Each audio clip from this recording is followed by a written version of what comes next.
Salut les apprentis photographes. Aujourd'hui on se retrouve pour la deuxième partie de la vidéo de la semaine dernière, à savoir des conseils en vrac pour améliorer ses photos de portrait.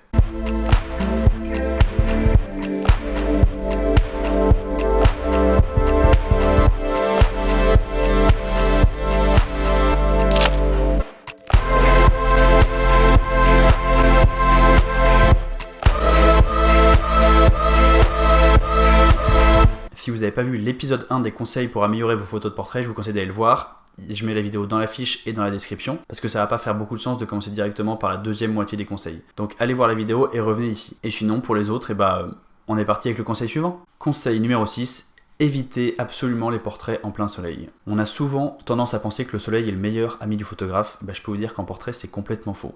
En tout cas le fort soleil de pleine journée. Les grands soleils, particulièrement en été à la mi-journée, ce sont des lumières qui sont très dures. Et une lumière très dure, ça fait des ombres qui sont également très dures. Donc ça fait des photos très très contrastées. Ça va complètement cacher les yeux qui sont à l'ombre des arcades sourcilières par exemple. Ça va vraiment être très très disgracieux sur un portrait, c'est pas conseillé. Donc il faut absolument éviter le plein soleil, en tout cas quand on n'a pas de matériel supplémentaire, parce qu'on peut déboucher les ombres avec un réflecteur ou un flash, mais ça c'est pas le sujet d'aujourd'hui. Là on parle de portrait en lumière naturelle.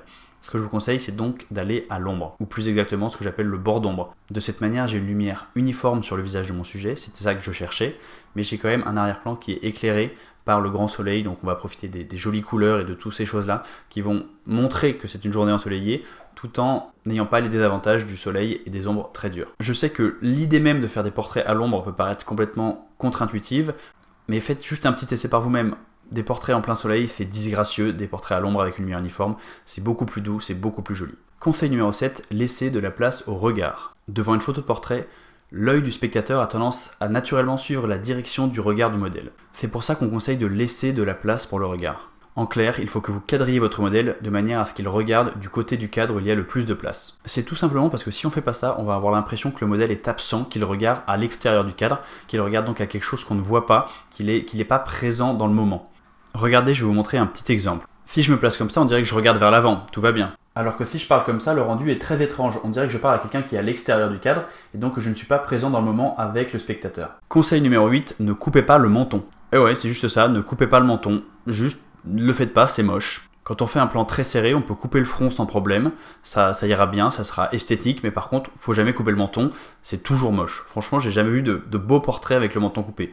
Je peux me tromper, il peut en exister, mais à mon avis c'est toujours moche, donc on ne coupe pas le menton tout simplement. Conseil numéro 9, casser la symétrie. À de rares exceptions près, le portrait se prête assez mal à la symétrie. Le corps humain étant déjà lui-même relativement symétrique, le placer en plus dans un environnement symétrique et dans une position symétrique par rapport au cadre, va créer un aspect vraiment d'immobilisme, de stabilité excessive, ou de force dans certains cas.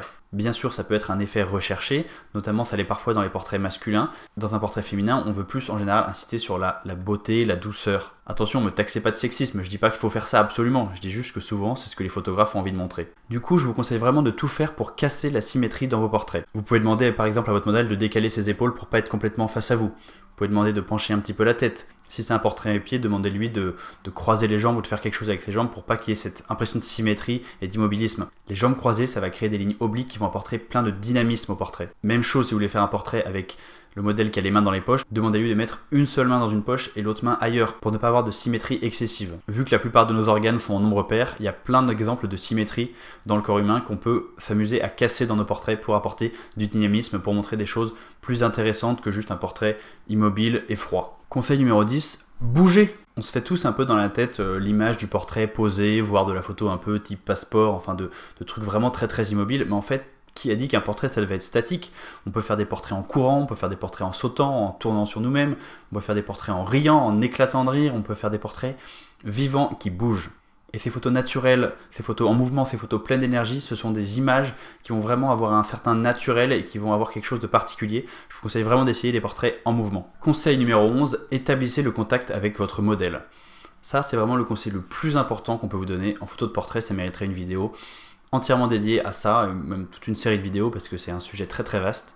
Il faut établir un contact avec son modèle. Quand on commence une séance portrait, quand on prend quelqu'un en photo, que ce soit quelqu'un qu'on connaît, mais c'est encore bien sûr plus vrai avec quelqu'un qu'on connaît pas, il y a ce que j'appelle la bulle invisible. C'est une genre de bulle de protection dans laquelle se met chacun parce qu'on a un petit peu peur d'aller vers les autres. Ça, c'est humain, c'est comme ça. Et bien le rôle du photographe, son boulot numéro 1, avant même de prendre des photos, c'est de casser cette bulle, de la faire voler en éclats. Alors, faut pas la faire voler en éclats avec une hache, sinon votre modèle va partir en courant. Mais il faut la faire voler en éclats par par votre personnalité, par le fait que vous réussissiez à connecter avec la modèle, parce que vous allez discuter avec elle, ou lui faire des blagues, vraiment connecter en tant qu'humain d'abord, en tant que personne.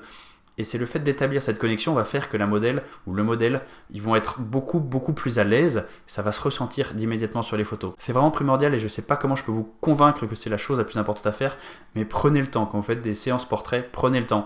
La première photo, elle est toujours ratée, mais ça va plus loin que ça. Les 15 premières photos, elles sont toujours ratées, parce qu'il n'y a pas cette connexion, il n'y a pas ce sentiment d'être à l'aise. Il faut entrer dans la séance, prenez votre temps pour connecter avec le modèle. Le but, c'est vraiment que la modèle se sente à l'aise et en confiance. Si la modèle est crispée, on va voir sur les photos qu'elle est crispée, ça va pas être joli.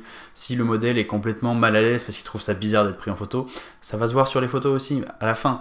Donc il faut vraiment faire l'effort de connecter. Et je vous parlais dans le conseil précédent de faire rire vos modèles. Bah, ça aussi c'est pareil, on ne peut pas faire rire sur commande quelqu'un si on n'est pas un peu bien avec lui, si on n'est pas un peu en confiance, si on n'est pas à l'aise. Donc faites l'effort de discuter, de connecter pour vraiment faire sortir quelque chose de votre modèle, faire sortir des émotions, faire sortir des rires, faire sortir de la joie. Ça se voit sur le visage et ça fait des portraits absolument superbes. 13e conseil, osez le noir et blanc. Le noir et blanc, c'est vraiment particulièrement approprié pour le portrait. Le noir et blanc a cette tendance naturelle à faire ressortir les textures et à mettre en valeur les contrastes. Donc il n'y a vraiment rien de mieux pour mettre en valeur le grain d'une peau, pour mettre en valeur un visage qui est clair, entouré de cheveux qui sont bien noirs, pour montrer des jolis contrastes. Et surtout, le noir et blanc, il a cette capacité à faire se concentrer le spectateur juste sur l'essentiel, parce qu'on a enlevé toutes les distractions qui sont dues aux couleurs, et donc on va vraiment voir l'essentiel. Et là, l'essentiel, c'est le modèle. Donc vraiment, le noir et blanc, ça peut donner des portraits très simples, très sobres, et qui sont vraiment très jolis, ça s'adapte très bien. Alors, c'est pas forcément toujours le cas, mais n'hésitez pas à essayer les portraits en noir et blanc, ça donne toujours des choses vraiment chouettes. Encore une fois, ce que j'ai envie de vous dire, c'est essayez par vous-même, quoi. Et le 13e conseil également très important, c'est oubliez tout ce que je viens de vous raconter. Ouais, vous m'avez bien entendu. Je vous raconte des trucs pendant une demi-heure et après je vous dis, mais en fait, oubliez tout ce que je vous ai dit, ça sert à rien.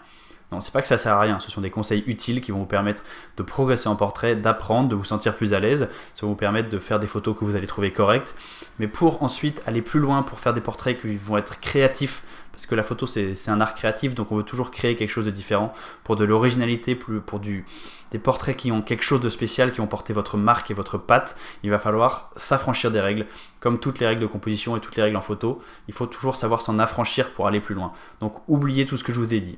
Je vais prendre un exemple de ce portrait que je vous montre en ce moment. C'est un portrait de Pauline que j'adore, alors qu'il contredit tout ce que je vous ai dit avant.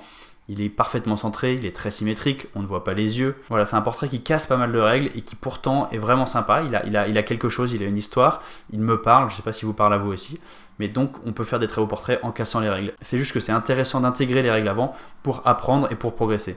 Mais bon, après les règles, c'est de la photo, on s'en fout, on fait ce qu'on veut. Et surtout, c'est en sachant casser les règles qu'on va être créatif, et la créativité, c'est quand même le maître mot. Et voilà les apprentis photographes, c'est la fin de cette série de 2 vidéos sur des conseils pour améliorer vos photos de portraits et pour faire de plus jolis portraits. J'espère que cette vidéo vous a plu, que vous avez appris quelque chose. Si vous avez envie de me faire plaisir, vous pouvez mettre un petit pouce vers le haut. Vous pouvez me laisser un commentaire si vous avez des questions ou des choses à me dire. Vous pouvez vous abonner à la chaîne, bien sûr. Et nous, on se retrouve la semaine prochaine pour un nouveau tuto. Salut!